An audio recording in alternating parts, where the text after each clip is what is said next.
Walsh. I'm with the 86th Leinster Regiment of Foot. We're a Napoleonic period line infantry regiment. So what we recreate is the standard Irish regiment of Napoleon's time under the command of Wellington and all the other great British generals. We try to be as accurate as possible. We use flintlock muskets, we use black powder, we research all the background to our regiment, the type of weapons they use, tactics and the uniforms. And as far as we can, we try to recreate everything exactly as it was.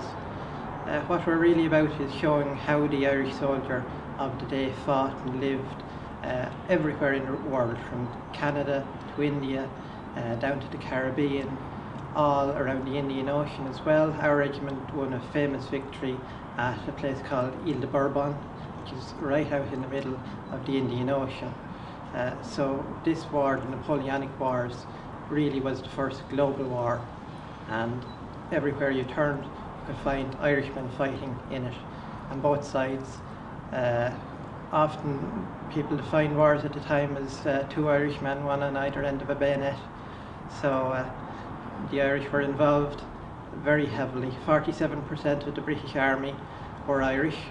There were Irish regiments in the Spanish Army, in the French Army. There was many Irish soldiers in the Prussian Army too, so they're involved on all sides. Some of the things I'm wearing, I have my red sash, which shows I have royal authority to command. The sword, which is a 1789 infantry officer sword, shows I'm a gentleman. The hat is called a bicorn. This is the gorget. It's the last piece of armour ever worn by a British soldier. It comes from the neck armour that was used in the medieval period, and by this period it had shrunk down to this ceremonial function. The officer who was on duty in a post or in a fort wore this to show that he was the duty officer. So when a messenger came into the fort, he knew to go to the officer wearing a gorget and hand over his ribbon. It's held on by is yellow, because that's the facing colour of my regiment. We have this nice egg yolk yellow regimental facings. There's also a special regimental lace, which is black and amber, because the first place that our regiment was posted when it was forming up was in Kilkenny, which is the black and amber county. Also have the officer's boots, the white breeches and the red tailcoat with the single epaulette.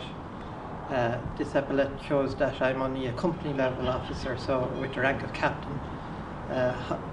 Two epaulettes shows that you're either a major or a lieutenant colonel or something higher. There's also different significances to the colours of the epaulette. This is a silver epaulette because I have a silver laced regiment. You see I have silver lace on the chapeau with the regimental button, which has the number of the regiment embossed on it.